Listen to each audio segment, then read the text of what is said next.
ప్రతిపక్ష తెలుగుదేశం పార్టీ అహంకార ధోరణి, వాళ్ళు మాట్లాడే విధానం, మాజీ మంత్రి బొజ్జల గోపాలకృష్ణారెడ్డి గారు వాళ్ళ కుమారుడు వాలంటీర్లని జిహాదీ టెర్రరిస్టుల కిందన పోల్చడం జరిగింది. అసలు ఏంటి వాలంటీర్ల పైన దాడి ఏంటి అని అడుగుతా ఉన్నా. పాపం అభం శుభం తెలియని వాలంటీర్లు పేదలకి మంచి చేయాలి, ఎవరైతే వాళ్ళ కుటుంబాల్లో, నేను దగ్గరగా చాలామంది వాలంటీర్లను గతంలో కలిసినప్పుడు వాళ్ళు ఒకటే మాట చెప్పేవారు, మా తాతగారు మా నాయనమ్మ వాళ్ళందరూ కూడా గతంలో పెన్షన్లు తీసుకోవాలంటే తెల్లవారుజామున 5ంటికి బాక్సులు కట్టుకుని క్యూ లైన్లో నుంచునేవారు, మధ్యాహ్నం భోజనం టైంకి కూడా వచ్చేవారు కాదు, కళ్ళు తిరిగి పడిపోయిన వాళ్ళు చాలామంది ఉన్నారు.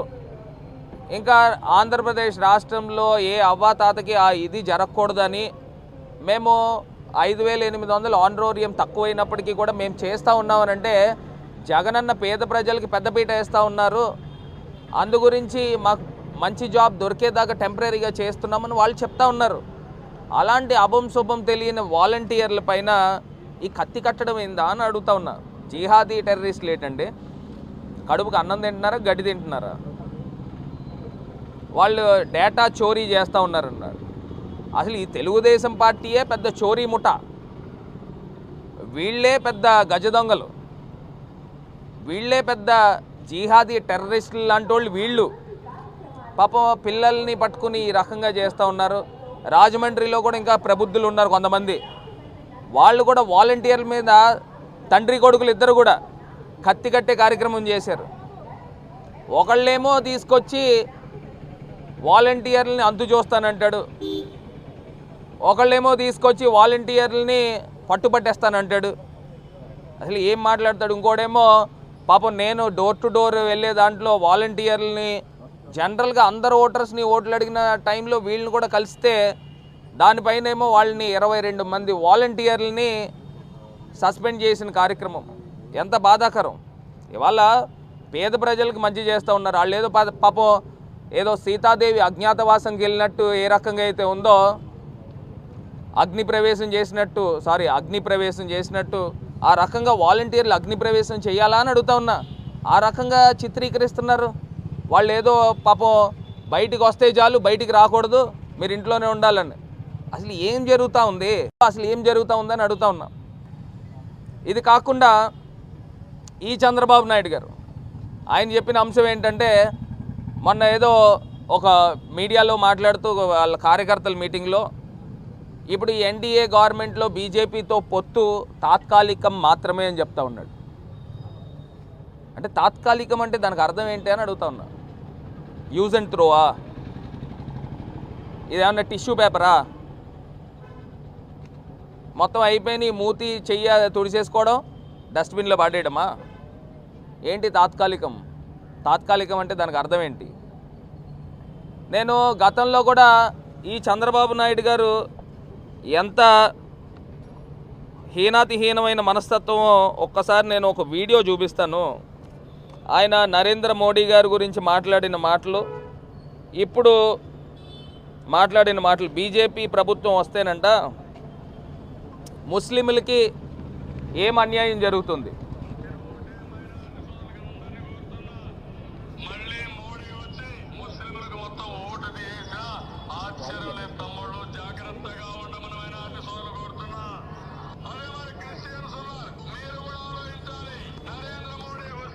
ఒక్కసారి మళ్ళీ పెడుతున్నాను.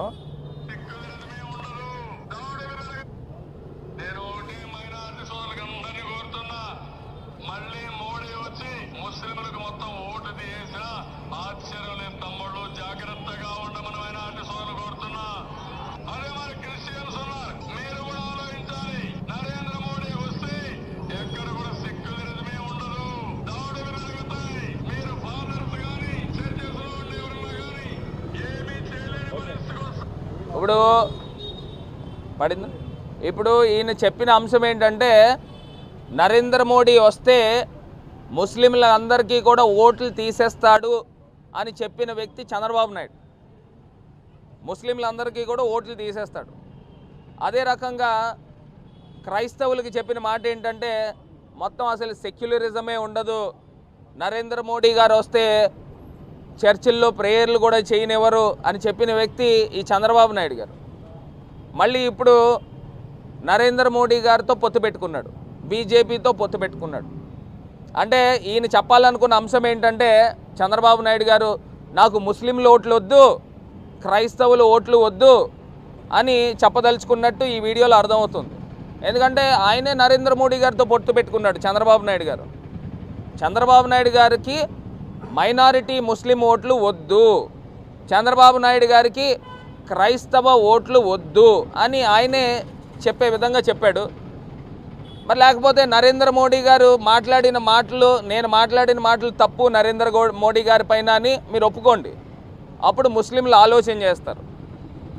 నేను నరేంద్ర మోడీ గారు పైన మాట్లాడిన మాటలు క్రైస్తవుల పైన తప్పు అని మీరు ఒప్పుకోండి చంద్రబాబు నాయుడు గారు, అప్పుడు మీ క్రైస్తవులు ఎవరైనా ఆలోచన చేస్తారు. ఈ రకంగా మీరు పొత్తులు టిష్యూ పేపర్ని యూజ్ చేసిన విధంగా పొత్తులు యూజ్ చేస్తూ ఉన్నారు. ఆంధ్ర రాష్ట్ర ప్రజలందరినీ కూడా మరి గమనించమని కోరుతా ఉన్నాం. అదే రకంగా లోకల్గా కూడా కొంతమంది పనికి మాలిన సిగ్గులేని ఓటమి అంగీకరించే సన్నాసులు ఉన్నారు, వాళ్ళ గురించి చెప్తా ఉన్నా. వాళ్ళు కొన్ని పాంప్లెట్లు, ఈ రకమైన పాంప్లెట్లు మొత్తం ఊరంతా పంచుతూ ఉన్నారు. భరత్లో 25% కమిషన్ అంట, ఇది మొత్తం ఊరంతా పంచుతూ ఉన్నారు. ఈ రకంగా ఊరంతా పంచుతూ ఉన్నారు. ఇది ఎవరు పంచుతారని అంటే ఓటమి అంగీకరించిన వాళ్ళు ఉంటారు కదా, మనకి ఏం చేయలేం, ఏదో రకంగా ఒక బోగస్ ప్రచారం చేయాల, ఆ ఊరిని కూడా చూసి 10 మంది 10 సార్లు ఇది కుక్క కుక్క కుక్క కుక్క అని అంటే ప్రజలు బహుశా కుక్క అనుకుంటారేమో అనే ఒక ఆలోచన, ఈ రకమైన ప్రచారం చేస్తూ ఉన్నారు. నేను అడుగుతా ఉన్నా, ఇవి ఊరంతా లక్షల పాంప్లెట్లు పంచుతూ ఉన్నారు, లక్షలు. అసలు ఎవరు పంచుతూ ఉన్నారు? ఒక్కొక్క పాంప్లెట్ ఖరీదు ఎంత? మోడల్ కోడ్ ఆఫ్ కాండక్ట్ ఉంటుండగా అసలు ఈ పాంప్లెట్లు పంచచ్చా? అసలు దీనికి పర్మిషన్స్ ఉన్నాయా? ఎవరు పంచుతూ ఉన్నారు? దీన్ని వెలికి తీయాల్సిన బాధ్యత పోలీస్ డిపార్ట్మెంట్ పైన ఉంది. దీన్ని మొత్తము చూడాల్సిన బాధ్యత రిటర్నింగ్ అధికారి పైన ఉంది. ఏ రకంగా పాంప్లెట్లు పంచగలుగుతారు? ఒకవేళ పాంప్లెట్లు మీరు ఏమన్నా పంచితే పర్మిషన్లు ఉన్నాయా? మీ దగ్గర ఏమన్నా ఆధారాలు ఉన్నాయా? అంటే ఒక క్యారెక్టర్ అసాసినేట్ చేసే విధంగా, అంటే పరువు తీసే కార్యక్రమం చేస్తూ ఉన్నారు. అంటే ఇలాంటి వాళ్ళు ఎవరని అడుగుతా ఉన్నా. లక్షలు లక్షలు ఖర్చు పెట్టి పాంప్లెట్లు ఎక్కడేస్తూ ఉన్నారు? కనీసం మినిమం ఇంగిత జ్ఞానం ఉందా? పోనీ మీరు చేయండి, దానికి ఏమన్నా ఆధారాలు ఉంటే ఆధారాలు చూపించండి. నేను చెప్పా మొన్న, గతంలో కూడా నేను ప్రెస్ మీట్లో చెప్పా, నా మీద 1% నేను ఆ ఛాలెంజ్కి మీరు తీసుకుంటారా? పాంప్లెట్లు నువ్వు సుమన్ టీవీలోను, ఈ ఆదిరెడ్డి అప్పారావు కొడుకు ఎవరైతే ఉన్నాడో సుమన్ టీవీలోను రకరకాల ఛానల్స్లోనూ 25% కమిషన్ అని మాట్లాడాడు. 25% కమిషన్ తీసుకునే కుటుంబమా మాది? ఆ కుటుంబమా? మీకు ఇంకా తెలుసో తెలీదో, మోరంపూడి ఫ్లైఓవర్ నిర్మాణం జరుగుతూ ఉంటే మా స్థలము సుమారుగా 7-8 ఎకరాల స్థలము వాళ్ళ కార్ఖానా నిమిత్తము ఉచితంగా ఇచ్చాం, ఫ్రీ. ఒకసారి వెళ్ళి కాంట్రాక్టర్లను కనుక్కోండి. ఆ ఫ్లైఓవర్ అనే కాదు, జొన్నాడ ఫ్లైఓవర్ కానీ, ఉండ్రాజవరం ఫ్లైఓవర్ కానీ 5 ఫ్లైఓవర్లకు సంబంధించి ఉచితంగా ఇచ్చాను, మీరు అక్కడ కార్ఖానా పెట్టుకోండి అని. నేనే కనుక రెంట్ తీసుకుంటే కనీస పక్షాన్ని నెలకి 10 లక్షల రూపాయలు రెంట్ తీసుకోవచ్చు. దగ్గరగా 18-19 నెలల నుంచి వర్క్ జరుగుతుంది. అంటే నాకు సుమారుగా 1,90,00,000 పైన నాకు డబ్బులు వస్తాయి. ఎందుకంటే 100 కోట్ల రూపాయలు ఫ్లైఓవర్ల వర్కులు జరుగుతూ ఉన్నాయి. ఫ్రీగా ఇచ్చాను స్వామి. ఇలాంటి చిల్లర కమిషన్లు తీసుకునే కుటుంబం మాది కాదు. కోట్ల రూపాయలు రెంట్లు వదిలేసుకున్నాం, న్యాయపరంగా తీసుకోవచ్చు నేను. ఎందుకంటే ఊరు నడిబొడ్లో ఇచ్చేం స్థలము, అలాంటిదే నేను వదిలేసుకుంటున్నానే, అంటే ఊరికి మంచి జరగాలని. ఇలా కమిషన్లు తీసుకునే దౌర్భాగ్య పరిస్థితి మాకెందుకు ఉంటుంది? మీకు ఉంటుందేమో, మీరు మీ కుటుంబం మీరు చేస్తారేమో, మేము చెయ్యము. మాకు చేయాల్సిన దౌర్భాగ్య పని కూడా లేదు. దీన్ని దృష్టిలో పెట్టుకుని నేను ఇవాళ లెటర్ వచ్చిందా, ఇవాళ పోలీస్ కంప్లైంట్ కూడా ఇచ్చి ఉన్నాము. ఏదైతే ఈ ఆదిరెడ్డి వాసు అనే వ్యక్తి, శ్రీనివాస్ అనే వ్యక్తి, అప్పారావు గారు వాళ్ళ అబ్బాయి, సుమన్ టీవీలో ఈయన డైరెక్ట్ అలిగేషన్ చేశాడు నా పైన 25% కమిషన్ అనే అలిగేషన్ చేశాడు. ఈ అలిగేషన్కి నిరాధారమైన అలిగేషన్లు, అంటే క్యారెక్టర్ అసాసినేట్ చేసేటట్టు పరువు నష్టం దావా కూడా వేయబోతా ఉన్నాం. ఇవాళ ఈ ఆదిరెడ్డి శ్రీనివాస్ ఇంకా ఎవరైతే వాళ్ళ అనుచరులో లేకపోతే వాళ్ళ తండ్రో లేకపోతే ఎవరైతే మాట్లాడుతూ ఉన్నారో వీళ్ళందరిపైన పరువు నష్టం దావా అయిపోతూ ఉన్నాం. ఇవాళ కోర్టులో, జిల్లా కోర్టులో వేసి పరువు నష్టం దావా కూడా 10 కోట్ల రూపాయలకి పరువు నష్టం దావా అయిపోతూ ఉన్నాం. ఇంకా ఎవరు మాట్లాడినా కూడా ఏదైనా ఆధారాలు ఉంటే ఆధారాలు బట్టి మాట్లాడండి, నోటికి వచ్చిన మాటలు మాట్లాడేదానికి లేదు. ఇవాళ ఈ ప్రబుద్ధుడి పైన సుమన్ టీవీలో మాట్లాడాడు, ఇంకా రకరకాల ఛానల్స్లోనూ మాట్లాడాడు, డిఫేమ్ చేసే విధంగా. ఏదైతే దీన్ని బేస్ చేసుకుని 25వ తారీఖున కొన్ని పేపర్స్లో కూడా, ఏదో లోకల్ పేపర్ ఏదో ఉంది ఇండస్ విజన్ అని, దాంట్లో కూడా రావడం జరిగింది. పాంప్లెట్స్ డిస్ట్రిబ్యూట్ చేశారు. ఈయన మాట్లాడిన మాటలను బేస్ చేసుకుని పాంప్లెట్లు కూడా డిస్ట్రిబ్యూట్ చేశారని అంటే ఇతనే చేయించాడు అనేది మా తాలూకా అనుమానం.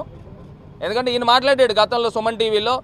మొన్న 25వ తారీఖున ఆర్ట్స్ కాలేజీలో, ఏదైతే మొన్న ఆదివారం రోజున ఆర్ట్స్ కాలేజీలో మొత్తం కరపత్రాలు అర్ధరాత్రికి రాత్రి పంచారు.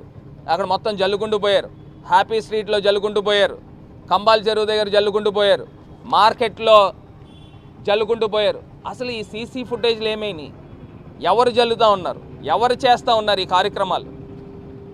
ఓటమి అంగీకరించవా? దమ్ము లేదా? సత్తా లేదా?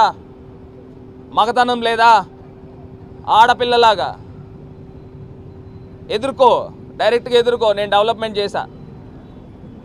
చేశా. మీ సతీమణి ఏం డెవలప్మెంట్ చేశారు? పోనీ మీరు అధికారంలో లేరు, ఎమ్మెల్యే కింద ఉన్నారు. ప్రభుత్వం ఏవైతే వైఫల్యాలు ఉన్నాయో ప్రతిపక్షాన్ని యొక్క రోల్ చూపించాల్సిన రోల్ ఒకటైనా చూపించారా? నేను ఎంపీని, 7 నియోజకవర్గాలకి ఎంపీని. ఎవరైతే ఆదిరెడ్డి అప్పారావు గారు కోడలు ఉన్నారో ఆదిరెడ్డి భవానీ గారు ఎమ్మెల్యే కింద గెలిచారు. రాజమండ్రి ప్రజలకి ప్రభుత్వం చేసే ఏదన్నా వైఫల్యాలు ఉంటే, లేవని నేను అనుకుంటున్నాను, ఒకవేళ ఉంటే చూపించాల్సిన బాధ్యత ఆమె పైన కాదా అని అడుగుతా ఉన్నా. ఆమె ఏం చూపించారు? ఒకటైనా చూపించారా? ఎక్కడికైనా తిరిగారా? ప్రజలను నమ్మించి ఓట్లు వేయించుకున్నారు. ప్రజలకు ఏం చేశారని అడుగుతా ఉన్నా, సూటిగా ప్రశ్న అడుగుతా ఉన్నా. ఇది చాలా అన్యాయం. దొంగలు చాలామంది ఉంటారు. వీళ్ళు ఏమన్నా అనాలంటే నేను ఆమెను ఉద్దేశించి మాట్లాడట్లే. ప్రజల్ని నమ్మించి మోసం చేసిన వాళ్ళని పొలిటికల్ థీఫ్స్ అంటారు. ఏమనంటారు? పొలిటికల్ థీఫ్స్ అంటారు. ప్రజలు నమ్మించి వాళ్ళ భవిష్యత్తు